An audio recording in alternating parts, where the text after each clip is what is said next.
Essa é só a língua. E a gente fica super aí confuso. a gente vem para uma coisa muito polêmica. O quê? Que é o pronome neutro, é a Ih, linguagem falou com a que pessoa quer... certa. Linguagem não binária. Linguagem não binária, porque falam, se a linguagem ela muda, então vamos mudar agora. Mas também não é assim. Não, aí é um... Aí... Elo. Não, não aí é é ele carnaval. nem ela, é elo. Ah. Não é, não. menino nem menina, é menine. Menine. O nome disso é palhaçade. É, palhaçada. Meu filho, ele ia adorar essa linguagem, porque ele tá no sapo, o CIP, no LIV, o PIP, Kini. Ele já tá aprendendo linguagem neutra sem você saber, né? Tá vendo? ECP no LVP perqueneque. É um absurdo, é um absurdo. E eu não entendo, porque a linguagem, ela não é preconceituosa. Preconceituoso é quem usa a linguagem, né? A linguagem em si, ela é um instrumento, entendeu? Eu não consigo ver... E a gente tem várias palavras também que elas não designam, por exemplo, presidente, né? Presidente é para homem, para mulher, né? E qual que é? Por que nasce isso? Por que se faz um alarde? Às vezes a gente também fica muito preocupado e é uma parcela muito pequena também que faz esse barulho e a gente fica preocupado também. Exato, nem 2%. É, exatamente.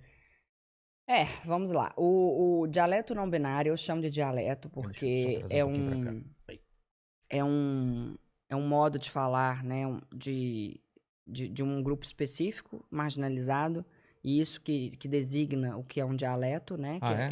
Dialeto é um modo de falar de um grupo que vive à margem. Não no sentido de ser menor, pior e tal. À margem no sentido de não ser o grupo do centro. É o mainstream. Exato, ótimo, muito obrigada. O dialeto não binário, ele só interessa aos não binários e às pessoas aos militantes de ideologias de gênero.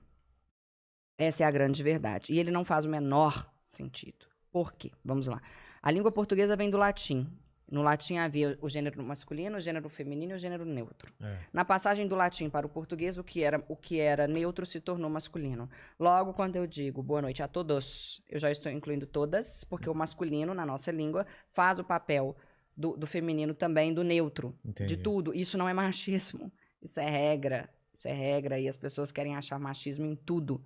Então, quando alguém diz boa noite a todos e a todas, essa pessoa está sendo redundante.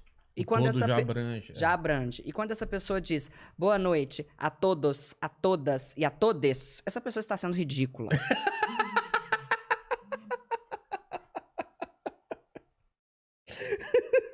Com certeza. Ridícula. Tá. Então, esse é o primeiro argumento. O segundo argumento dizem que o dialeto não binário existe para que as pessoas sejam incluídas, né? Mas, na verdade, ele exclui as pessoas. Por que ele exclui? Ele exclui quem tem dislexia. Imagine uma criança na escola, lá no processo dela de alfabetização, de não sei o que e tal, tentando de aprender paralelamente um outro modo de escrever e de falar. Então, exclui os disléxicos que, de fato, que verdadeiramente já têm dificuldades com a língua. Exclui os cegos, que fazem uso de softwares de leitura, e aí esses softwares teriam de ser atualizados. Exclui os surdos que fazem compreensão com a linguagem labial. Porque a compreensão de todo é diferente de todex e de tode na língua, no lábio. Ou colocar X, ou colocar uma arroba, zona. Começaram com X e arroba, depois passaram para a letra E. Mas aí as empresas estão usando muito X também no bom mocismo delas, né? E tal. Então, exclui os disléxicos, exclui os surdos, exclui os cegos, e exclui uma parcela da sociedade enorme, majoritária, que vê tudo isso como uma grande bobagem. Que mais? Aqui a gente tem a Academia Brasileira de Letras. Na França, lá eles têm a Académie Française, que é um órgão que tem a mesma função. E lá eles se pronunciaram há mais tempo dizendo que se trata, abre aspas, de uma aberração linguística. Fecha aspas. E o ministro da Educação Nacional da França proibiu o uso do dialeto não binário nas escolas e nas faculdades. e isso deveria ocorrer aqui. O meu nome está... Eu não sou uma pessoa ligada à política, eu não tenho decoro eu não, para estar na política, eu não teria paciência com aquilo, eu não quero fazer parte da política. Em meia hora eu mandaria alguém ali para algum lugar, indubitavelmente. Mas o meu nome está num projeto de lei, em um projeto de lei em Santa Catarina, contra o dialeto não binário. Eu ajudo deputados, eu ajudo vereadores a criarem teoria, né, a argumentarem contra o dialeto não binário, porque eu entendo que isso é uma forma de defender a minha língua, o meu idioma. Que não é fácil, né? Já é difícil a gente estudar e saber falar o idioma corretamente. Exato, a gente ainda vive vai complicar ainda mais. Isso. Gente, a gente vive num país lotado de semi-analfabetos, de analfabetos funcionais, e aí eles querem ainda impor coisas. E o que eles falam? Não, a gente não quer impor. A gente quer, porque eu já participei de discussões sobre isso. A gente quer só que a norma culta conviva com o dialeto não binário. Só que a gente sabe qual que é o fim disso. É muito bonitinho, é fofo, sabe? E tal. Mas no fim a gente caminha, sim, para uma exclusão paulatina do nosso idioma, da norma culta, na verdade. A gente caminha para uma desvalorização paulatina da norma culta. O ministro da Educação francesa, o ministro da Educação Nacional, porque lá se chama ministro da Educação Nacional. Só uma coisa antes disso. As pessoas não têm noção de o quanto a língua ela faz parte da compreensão da gente como indivíduo, né? Eu ia falar isso agora. Não Exato. é? Você vê o americano, quanto ele tem o inglês, o português, o francês. Todo mundo tem orgulho da língua que fala, do respeito à história dele. E aqui parece que tudo isso é besteira, né? Esse movimento é um movimento que também está ocorrendo na língua inglesa, em todas as línguas. Mentira, não posso falar que são todas, mas em várias. No Canadá já está tendo um problema, né, de você até ser preso ou ter que pagar multa se você não usar esse tipo de linguagem ou alguma coisa parecida, né? Eu ouvi falar disso, eu não tenho dados, mas eu ouvi falar disso, que o Canadá era o país, o lugar em que você pode ir preso se você não usar o tratamento correto, né? Mas até eu perguntei, tem um trecho com a Nani muito bom, você pode falar sobre isso com ela também, porque ela tem uma opinião muito forte sobre isso. E ela também acha besteira e tal. E aí eu vejo, por exemplo, os trans que tiveram tanto trabalho para ser tratado como como ser tratado como ela, e de repente chega um pessoal falando, não é mais ela, é elo. Assim, estão perguntando para as pessoas, porque parece um grupo que está querendo falar para um monte de gente, e essas pessoas, elas nem foram consultadas, né? Então, se você... Mas de acordo com eles, desculpa te interromper, de acordo com eles, a pessoa não binária, que não se identifica nem com gênero feminino, nem com gênero masculino, ela pediria para ser tratada assim. Pelo que eu tô entendendo, você olha pra Nani, você vai falar ela. Sim. Olha pra você, fala ele. Mas o não binário falaria por favor, pronome neutro, entendeu? Linguagem não binária. Pelo que eu entendi, porque também são uma zona. Eu entendi isso, e tem pessoas que falam não, que essa linguagem vai substituir aquilo que a gente tava falando. Em vez de tratar tudo quando é genérico, vai ser linguagem neutra. Pelo amor de Deus, então tomara que eu morra então, antes. Em vez de falar ele ou ela, não, já fala elos, e aí já é todo mundo. Agora, sabe o que me dá muita...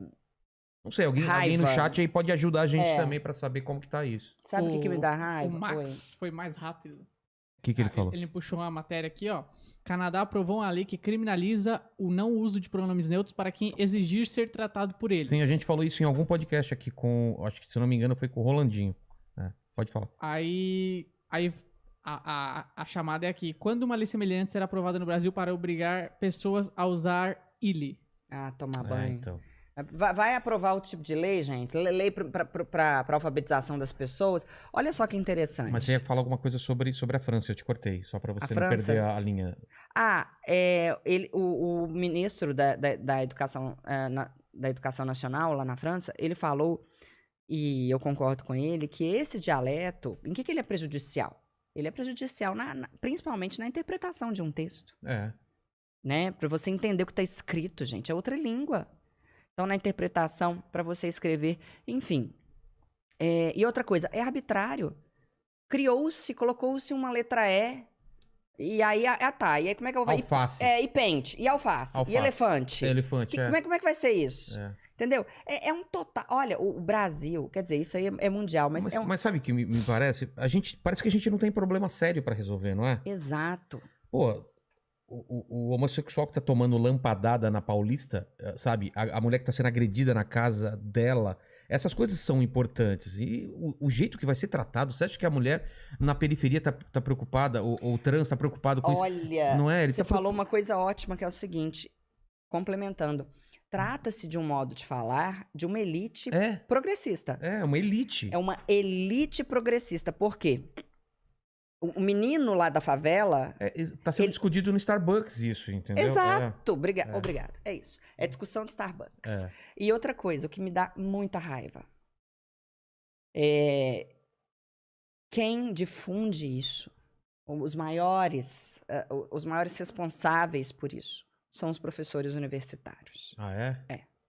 São os maiores responsáveis por isso. Teve agora o Museu da Língua Portuguesa. O museu fez isso. Eu já dei algumas entrevistas sobre isso. Eu brinquei, eu falei, gente... Foi um gente... comunicado? Foi o quê? Foi alguma coisa no Twitter. Que eles falaram, se eu não me engano, todos, todas e todes. E eu falei, é museu, né? Já sepultou. Tá ótimo, eu fiz piada com a desgraça. Eu falei, museu, já sepultou. Os professores universitários militantes, os professores universitários ligados a ideologias de gênero, são os responsáveis por isso. São eles que colocam todos os dias em e-mails, queridos alunos, boa noite, que escrevem no quadro, boa noite a todos. E por que eu sei disso? Porque eu recebo directs todos os dias de pessoas inconformadas com isso. Todos os dias.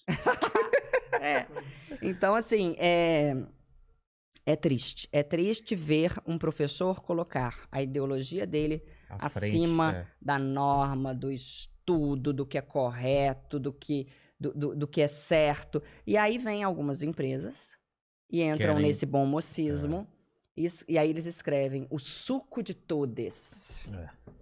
Sabe? É uma babaquice, mas é uma babaquice. Eu acho que seria muito legal se a gente tivesse num nível de alfabetização absurdo, se a gente tivesse um nível de leitura que 80% das pessoas leem 10 livros por ano e tal, e aí a gente começa a pensar, pô, todo mundo escreve bem, todo mundo é alfabetizado, vamos pensar sobre isso. Só que não, a gente não tem nem isso.